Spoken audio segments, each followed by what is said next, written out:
We are at the Brooklyn Museum, beautiful Brooklyn Museum, for the International Women's Day Meet the Moment event that the Meteor is putting on. Love the Meteor. Thank you so much to them for having Dads for All here as a content partner and for somebody to help talk to all the amazing women being honored here today. And I say that because as dads, as men, we want to be supportive of the women in our lives who are leading, who are lighting the path for us.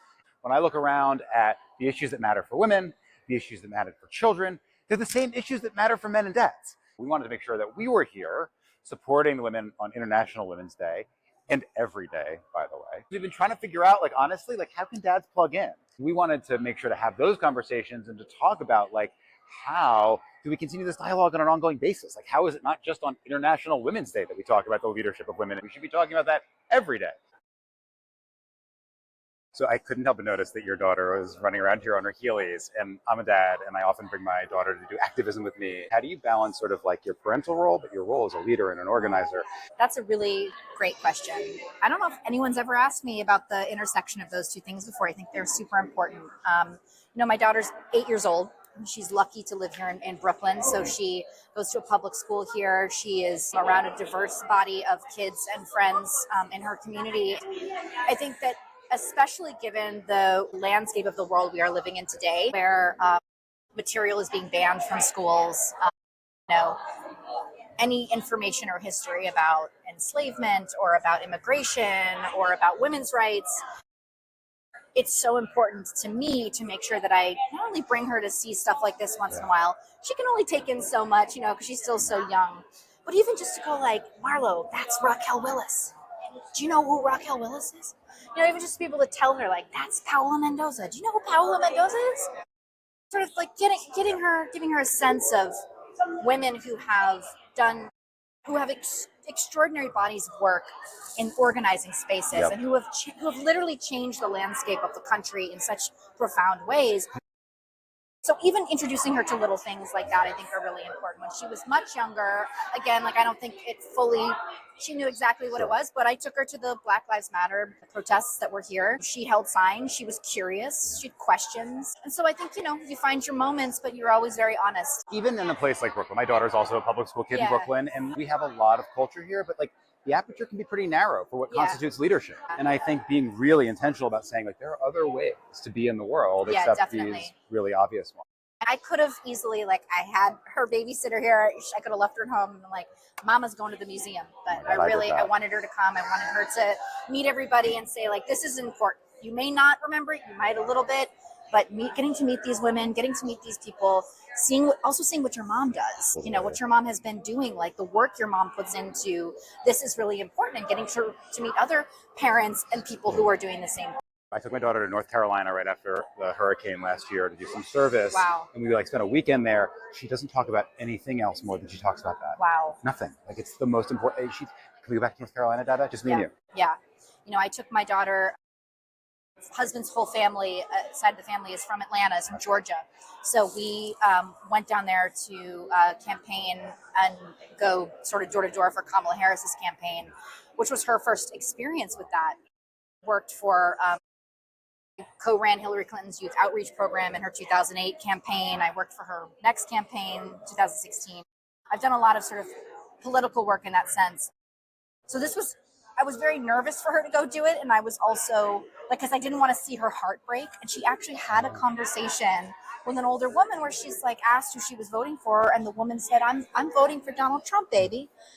And I saw her face go white. And I was like, this is the moment, right? This is the moment where she understands how complicated it is. Wow. And I can't protect her. Because in her mind, she's like, how could someone? How? It doesn't make sense to me. But in the moment, it was a really powerful experience for the both of us, because I both wanted to protect her from the world and knew that I couldn't. And knew that the sooner she can ask questions and feel outraged about the way things are in the world, but also to question the way in which, women come to their own decisions sometimes, is really a profound thing. Honestly, protecting kids from the truth might be how we got where we are today. So we have an audience of dads, right? And dads are a lot of things, but one thing they're not is super engaged in politics as an identity, right? What could men and dads change if they got more engaged in advocacy and politics and policy? Well, we need everybody, including dads. So I know dads are busy doing a lot of things. I don't know, throwing footballs around, or I don't know, Moving taking care of the heavy baby. stuff. Yeah, I don't know. But if dads were going to get involved in a policy issue, I think they should get engaged on issues of care, so child care, elder care, because it directly impacts them and impacts their families. Another issue, reproductive rights and access. Again, that's a dad issue. Equal pay for equal work. When women are paid equally, that benefits men and dads and the household. So I think those three issues, So I would important. say, are You know, important. if you look back 2 generations ago, right? Right. Like, we didn't expect women to work outside of the home. Right. Now everybody works. Dads don't really do childcare. Right. Still. So a lot of things, like, we're not quite there yet. Like, we haven't quite caught up to the times, right? Right. And so all families are dealing with this, like, on their own.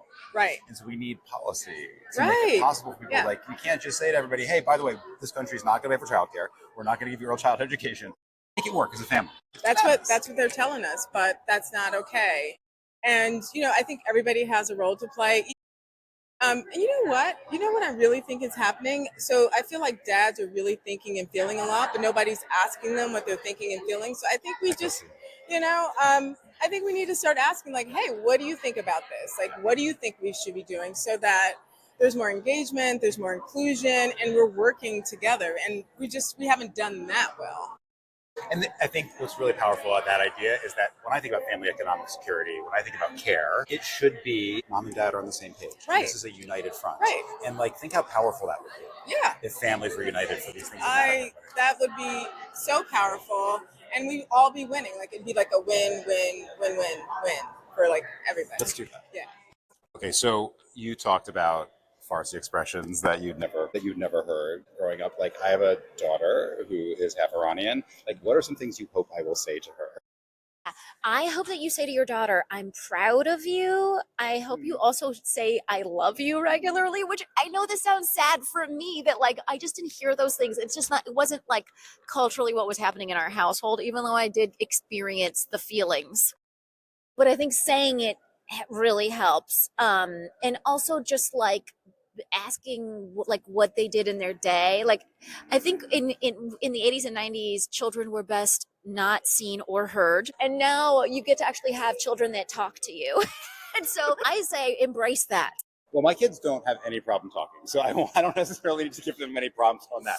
I would guess I would just say, like, we have an audience of dads, right? Yeah. And, like, this is International Women's Day, and so what do you wish men could hear on a day like today? Man, I think like I would love for men to use the excuse of their children to like be more vulnerable themselves. You know what I mean?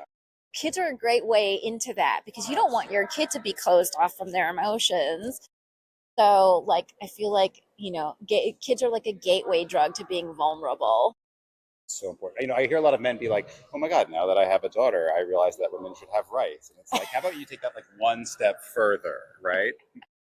I am an activist. I was raised as an activist. My dad was as well. So when I first began this work back in like 2014, when I began researching it, I was working in activist circles. I was leading direct actions. I was working with people who were like working 80-hour weeks, and a lot of these activists are really damaging their bodies and they're killing themselves. And I'm saying to them, resting has to be a part of the action plan. Sleeping and resting is a part of direct action. Slowing down is a part of the work. It's not just this afterthought. And so it's the renaming and the reclaiming that resting is protest. It is a protest to be able to say, we're going to intentionally stop and begin to like see resting as a place for a generative space. It's not a waste of time. In our resting moments, I believe that we're getting information, we're getting downloads, we're able to make connections between the things that we can't see when we're exhausted. Nothing comes out of exhaustion more trauma. I think the more we rest, the more we're actually going to be able to see our way through things. And we're traumatizing ourselves. We're traumatizing. Like, we're doing the things. Yes. Yes. They'll be like, hey, let me help.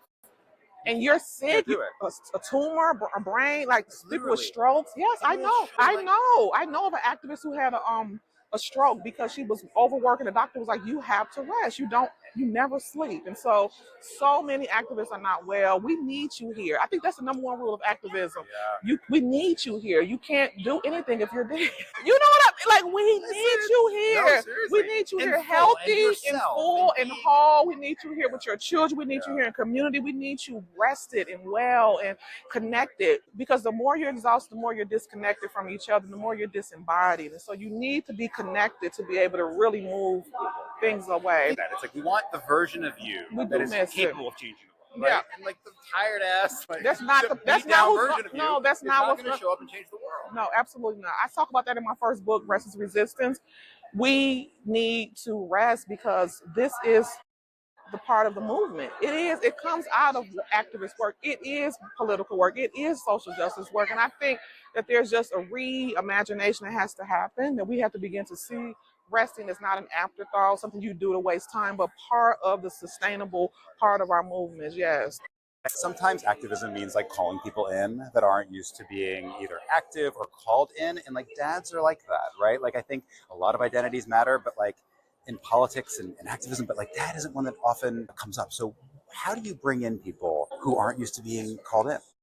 I love this question because sometimes I feel that some people need to be invited. And I want to give a shout out to my partner who has told me this, that sometimes he would say, I'm in solidarity with things you're doing, or I'm in support, but I don't know where to start because it's not been as much a part of my DNA to organize in the way you do in other things, but I need to be invited to things. And if you invite me, I will help out, I will nurture, I will care, I will support, help guide me. I was talking with my partner about what allyship means, but then also about what it means for people who identify as introverts, which he does, to get excited and mobilized. And so I was so excited to get the feedback from him that he is more energized when he's invited, because he is supportive, nurturing, sees his strengths as wanting to come to community and bring people together.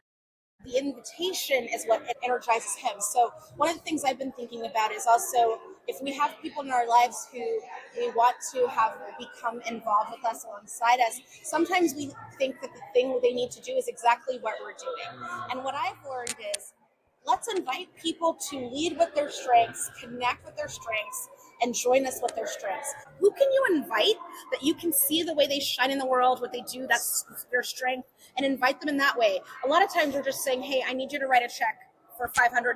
And for the people we need that too, that we can do that, like write those checks. And for the other people, the other checks, no matter what their size, matter, but also to say maybe, hey, if you can cook, or can you order pizzas and send them to people who are waiting in line right now to vote? Or can you pass out water to people who need it? Can you make art if you're really good and you have good handwriting, which I am not? Can you make my signs, which my partner has done for me? So all of those are just some examples to say it's about inviting and also loving on people to say, hey, there is a place for you and a space for you. And embrace that we might have different theories of change or different things that we do well, and find ways that we can all fit in. There's enough work to go around for all of us. It's so funny, like we're organizing dads, and when I talk to like, what should we do for them? And it's like, I don't know, go to a bar and have an axe throwing competition. It's like, well, yes, maybe. Like we need to find on-ramps. Activism is hard. It can be isolating. It can be alienating. And so how do you make it so that people feel embraced and that they can bring their talents and what's unique about them? So I love that. And I love what you said about axe throwing, because I kept thinking, I would love to see a group of dads go together and axe throw for gender justice. Exactly. And, come together and fundraise. And, if people are competitive, I'm just saying some people might be competitive, that the winner gets to have something on the leaderboard. I think I would say the winner gets free childcare, or like $3K. It's their student loans forgiven. I love that you're saying that, because I think that, maybe the idea is we need to have a bigger imagination of how we can make change. We don't always have to do the same things, follow the same tools, the same paths. Yeah. And I think also recognize that people can grow with us. So that's one of the hopes I really have too, is that we keep the conversation. And one question I would also like to ask of anyone who's listening is, if you are a dad who may have identity, access, and privilege that your partner other people might not have. Use that to talk to people who might not listen to me because their own biases. I mean, I can't imagine why they wouldn't want to listen to all of us because all of our voices matter. But that's one of the things I ask for the people in my life to say, hey, one thing you can do is talk to people who would hear some of these messages differently if they came from you. So interesting. A dear friend of mine who's not here today, but once told me, who said to me, you know what? You need to raise your voice when you're at tables because you're at tables I'm not at. And then you don't need to worry about staying at the table. Like, you need to make it so that you don't need to be at the table for it to come up because you're saying it so much that other people are starting to internalize it. Love that. And when they're internalizing it and then what that message you put out there goes, it reverberates and it changes the entire ecosystem and environment.